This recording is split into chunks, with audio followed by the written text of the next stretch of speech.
YCP నాయకులు పెట్టిన ప్రతి కంప్లైంట్ మీద ఐటీడీపీ నాయకులు ప్రతి కంప్లైంట్ మీద మేము కేసు రిజిస్టర్ చేస్తాం, రిసిప్ట్ కూడా ఇస్తున్నామని నిన్న హోంమంత్రి చెప్పడాన్ని ఎట్లా చూస్తారు?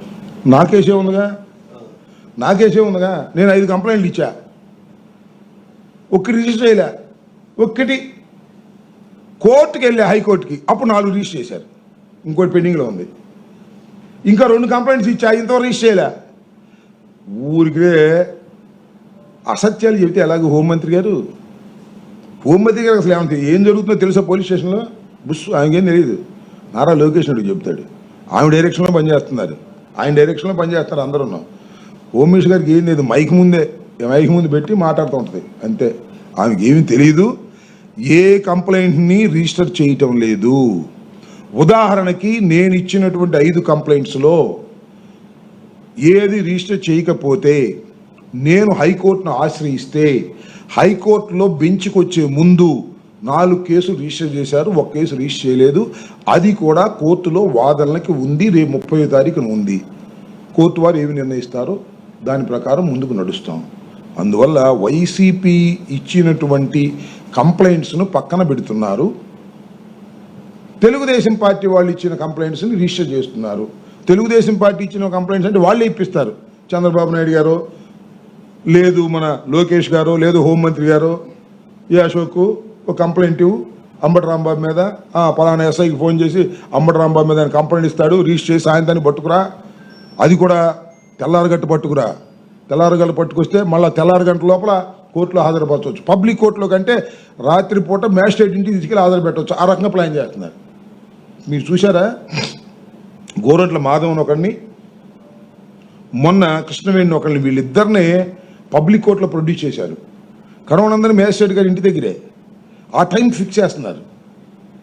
అంటే గుట్టు చప్పుడు కాకుండా, నిరసన బయటికి రాకుండా కోర్టు హాల్ నిండిపోయింది. మొన్న మీరు చూసారో లేదో, చూసారా? గోరంట్ల మాధవని కోర్టు దగ్గరికి తీసుకొచ్చినప్పుడు కోర్టు హాల్ కిక్కిరిసిపోయింది న్యాయవాదులతో, మా న్యాయవాదులు సో యాక్టివ్. చంద్రబాబు నాయుడు గారి దయ వల్ల కేసులు పెడుతున్నారు, మా వాళ్ళు కోర్టులు వేసుకుంటున్నారు, కోర్టుకు వెళ్తున్నారు, ఆర్గ్యూ చేస్తున్నారు, రిలీఫ్స్ తీసుకొస్తున్నారు. ఒకరోజు అటు ఇటు పోలీస్ కస్టడీ అని పెడతారు. ఏందో మరి నాకు అర్థం కాల. సోషల్ మీడియా కేసులో కూడా పోలీస్ కస్టడీ అని పెడితే బెయిల్ కొన్నాళ్ళు లాగొచ్చని, ఎక్కువ కాలం నిర్బంధంలో ఉంచొచ్చు అనేది బాబు గారి ఆలోచన. 53 రోజుల లోపల ఎవరికి బెయిల్ రాకూడదని ఆయన ఉద్దేశం. ఎందుకంటే ఆయన 53 రోజులు ఉన్నాడు కదా, అందుకని 53 రోజుల లోపల ఎవరికి బెయిల్ రాకూడదని ఆయన ఉద్దేశం. తనలాగానే అందరూ లోపల ఉండాలి అని ఆయన ఉద్దేశం. నేరం చేసినా చేయకపోయినా చాలా దుర్మార్గంగా ఉంది వ్యవహారం. ఈ దుర్మార్గానికి నేను చెప్పే ఇందాక మూల్యం చెల్లించదు, ఏ రూపంలో ఉంటుందో నాకు తెలియదు. అది మాత్రం అర్థం. బుక్ ఎందుకు? మాకు బుర్రే పెద్దది, బుర్రలు అన్నీ గుర్తుంటాయి. నేనేం బుక్ తయారు చేయట్లే.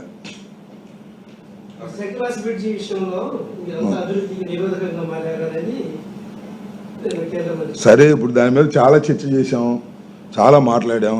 శంకర్లాస్ బ్రిడ్జి సింపుల్ క్వశ్చన్ ఎంపీ గారికి, గౌరవ ఎంపీ గారికి మనవి చేస్తున్నా. Simple question. అంతకుముందు ఎంపీ గారు ఉన్నాడు కదా, ఎవరైనా, గల్లా జయదేవ్ గారి టైంలో వేసినటువంటి డిపిఆర్ ఎందుకు మీరు కాదంటున్నారు చెప్పండి నాకు? సింపుల్. మీ ప్రభుత్వమేగా, మీరేగా. కాకపోతే ఇప్పుడు మీరు వచ్చారు, అప్పుడు గల్లా జయదేవ్ ఉన్నాడు. స్పీకర్ గారు అప్పుడు ఆర్ఎన్బి మినిస్టర్గా ఉన్నాడు. 2 అండర్ పాసులు, పైన ఐకానిక్ బ్రిడ్జి, 167 కోట్లు అని ఎందుకు వేశారండి మీరు? మరి వాళ్ళు ఏంటి 98 కోట్లు పడిపోయింది అంటే అర్థం ఏంటి? రేటు తగ్గిపోయాయి, బాగా అవసరాలు తగ్గిపోయాయి, ఈ 10 సంవత్సరాల అవసరాలు తగ్గిపోయినాయి. మీరు సమాధానం చెప్పుకోండి చాలు, మాకు అవసరంలే. మేమేదో రాజకీయంగా మీ మీద బురద జల్లాలని ప్రయత్నం చేస్తున్నామని మీరు అపోహపడద్దు. Not at all. గుంటూరులో మీరు తలపెట్టినటువంటి 98 కోట్లతో తలపెట్టినటువంటి ఆ ఫ్లైఓవర్ నష్టాన్ని చేకూరుస్తుంది. ప్యానం మీద నుంచి పొయ్యిలో పడినట్టుగా అవుతుంది. ఆలోచన చెయ్యండి, పునరాలోచించుకోండి, పంతానికి పోకండి. ఆ రోజున 167 కోట్ల రూపాయలతో ఎస్టిమేట్ చేసింది ఇవాళ 300 కోట్లు కావచ్చు. అయినా 300 కోట్లతో మీరు చెయ్యండి. కమిషన్ ఎంత తీసుకుంటారో తీసుకోండి, మాకు తెలియదు అది అన్ని. టెండర్ పిలిచి మీ ఓడికి ఇచ్చుకోండి. మీరే మన ఎంపీ గారు ఏం కమిషన్ తీసుకునే మంచి కాదు, క్యాష్ పార్టీ ఆయన. ఆ లోకేష్ గారు చెప్పినోడికి ఇవ్వండి 300 కోట్లతో.